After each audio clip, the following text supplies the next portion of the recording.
Well, I'd like to thank you all for welcoming the three of us from London. The other one's at the back over there.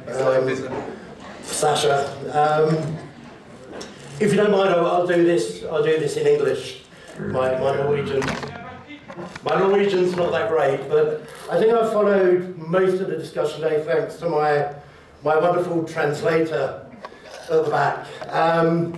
Three of us work out at the University of Westminster in London as academic criminologists. Part of my academic work, so I spent 15 years through an institution called the Open University, actually being an educator, a teacher who went into prisons, teaching mainly long-term life for prisoners, doing degrees in the social sciences. So that's my background. As you all know, England and Wales, because Scotland has a separate system, is the prison capital of Europe. We're certainly up there with Spain and Portugal, I believe, Sasha. However you measure it, whether it's per 100,000 population, we incarcerate roughly about 83,000 people, 3,000 young offenders, again, which is the highest in Europe, and at great cost.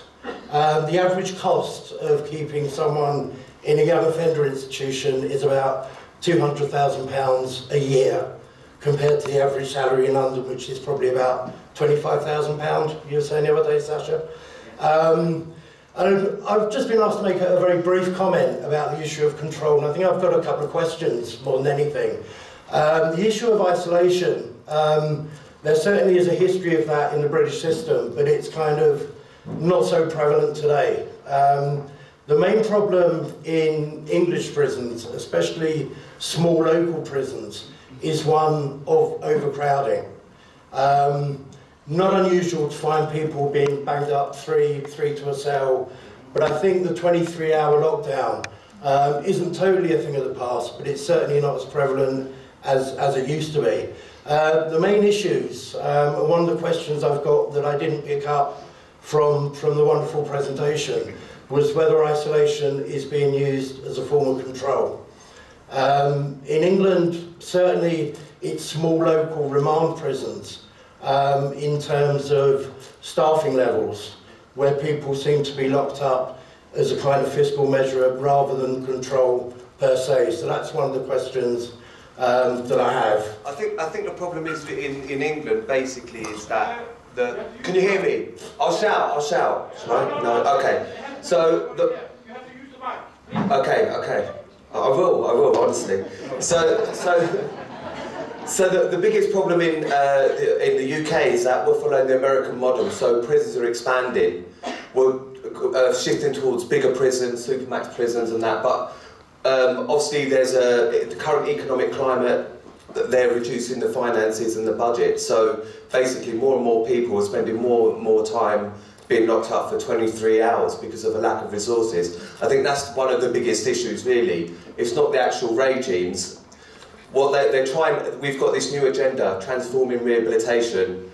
We've got right-wing government in, and they're trying to sort of change things, but they haven't got the resources to do it, and I think that is the biggest issue. So what you're finding is, when you first go into prison, when I went into prison in 1997, first 3 or 4 months, I was locked up for 23 hours a day, because they didn't have the staffing or the resources. And it was only after 3 or 4 months I got into the education department, and then slowly, started getting let out a bit more. But sorry, I don't know your name, but the similar sort of problem in British prisons is that you do some education and then you get to the point to take your exams, and then they take you to another prison. So we have the same problems, similar sort of issues in our country in that. But especially the people that we correspond with in prison, so we are academics and we are mentoring people that are sort of doing masters or PhDs or whatever in prison.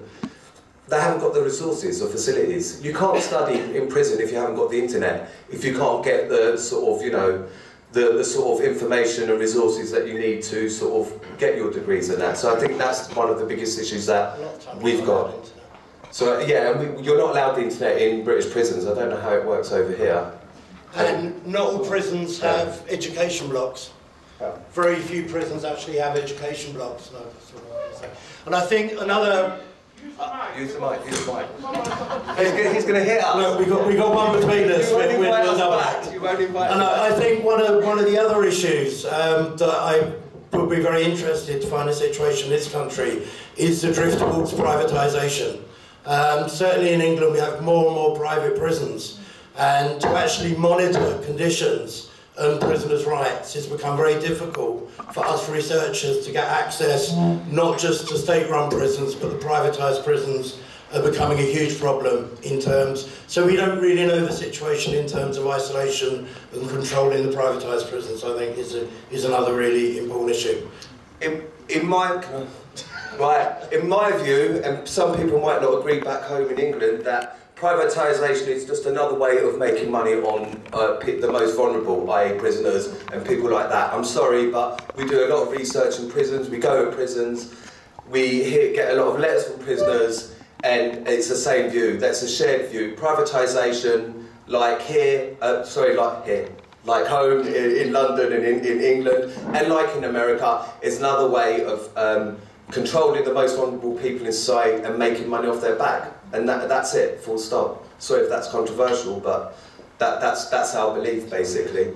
So, but we'll talk more about this on Sunday. I imagine there'll be no one here on Sunday because everyone will be drunk. So We'll be hungover. We'll be here Sunday. yeah, you might sing and dance as well and do some miming. We just have to. If we get another couple of mics. Thanks.